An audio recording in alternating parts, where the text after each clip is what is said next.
how do we supplant the role of private insurers. We're not going to be able to do it on this pass. I have done everything that I possibly can to try to take a position and stake out ground to say I'm not going to change. But there's a point at which you say, you know, it's my way or the highway. And if the highway shows a roadblock and you go over a cliff, I don't know what good that does when you take a detour and maybe we can still get to the destination, which for me remains single payer, start at the state level and do the work there. And if there's ERISA implications and lawsuits, we'll have to deal with that, and maybe that can force Congress to finally act on some of those issues. Congressmember Kucinich, have you ever pass, whatever they do, I don't know. Have you ever received as much pressure as you are getting right now, as you have gotten right now, right down to your flight on Air Force One with President Obama? The pressure doesn't really come so much from the outside. I mean, I have people who are for this and against it with equal intensity. The pressure comes from being told that you might be singularly responsible for the passage or failure of an initiative, and having to live with the implications of that. Amy, I did not want to be in the House on Sunday night with my voting card, you know, and a finger in the wind about what to do. And looking at the bigger picture here, I'm hopeful that in making this decision to switch in favor of voting for the bill, that we can use this opportunity to down the road push for the kind of health reform that I am for, that I stand for, that I've worked my life for. But it's not going to happen in this bill. And there's a point at which you just have to maturely look at the situation as it is and say, no matter what I do, it's not going to change this bill. And I've tried harder than anyone.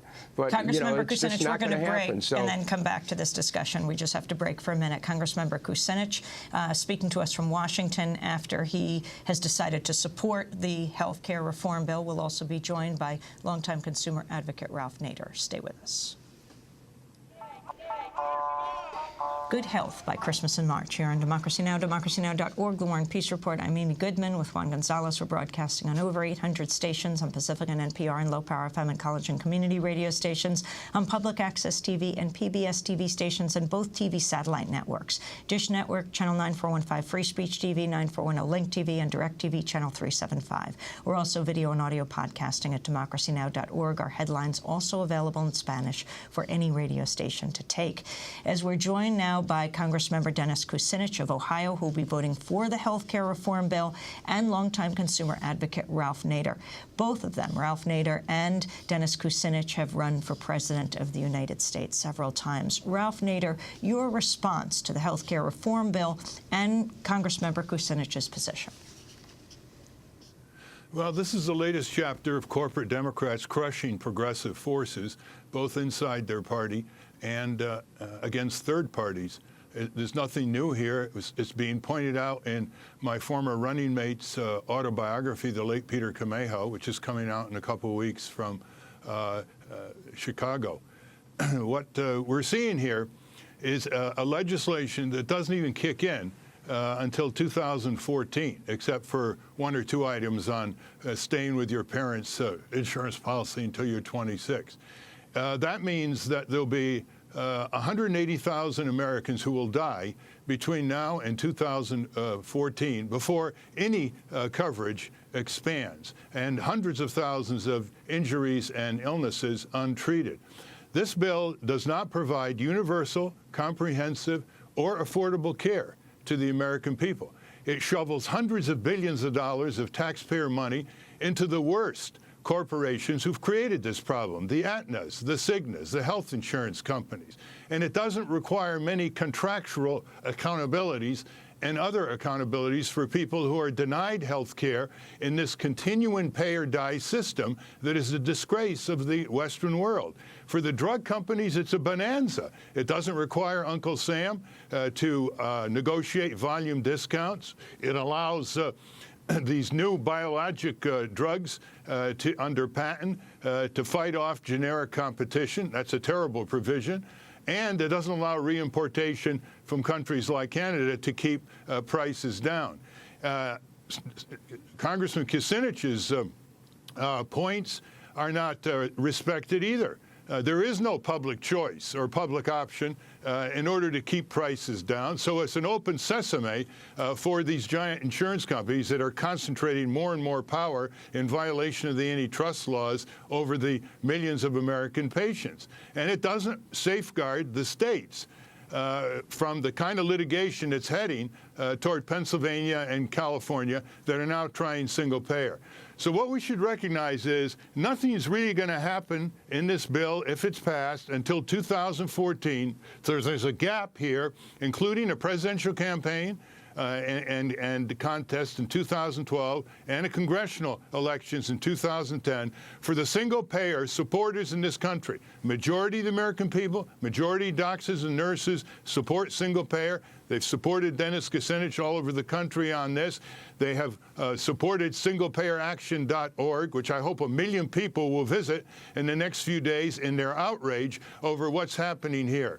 So I think what we have to do, Amy, is see this as a 4-year gap before this bill kicks in, and try to get the single payer as a major issue in the 2010 campaign and as a major issue in the 2012 campaign, and try to save some of those 180,000 Americans that will die because they cannot afford health insurance to get diagnosed or treated. And that figure comes from Harvard Medical School research. Ralph, I would like to ask you, though, what about the issue that Representative Kucinich raises, that at least if this bill is passed, there will continue to be debates and battles in Congress over reform of it, whereas if it was to be defeated, then the likelihood is that for years down the road, there would not be another effort at health care reform?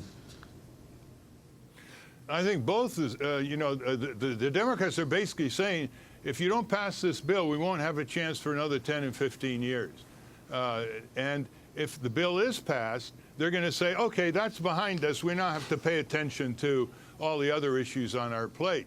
So the mindset of the Pelosi's and the Hoyers, the people who run the House of Representatives, is that this is it for 10 or 15 years.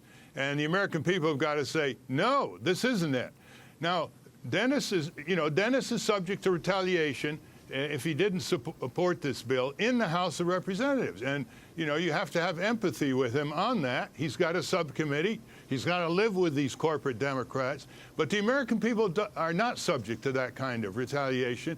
And they really have to mobilize now at the state level, try to get some of the state bills through and demonstrate the effectiveness of full Medicare for all with free choice of doctor and hospital. There's no free choice of doctor and hospital under this. There's all kinds of exploitations that the health insurance companies and drug companies are going to be free to continue their ravenous ways over people who are at their most vulnerable situation when they're sick and injured. So, Congressmember Kucinich, your response to what Ralph Nader is saying, that this is a boondoggle for the health insurance companies, that's what this is all about, and that you did this because you're subject to serious retaliation in the House.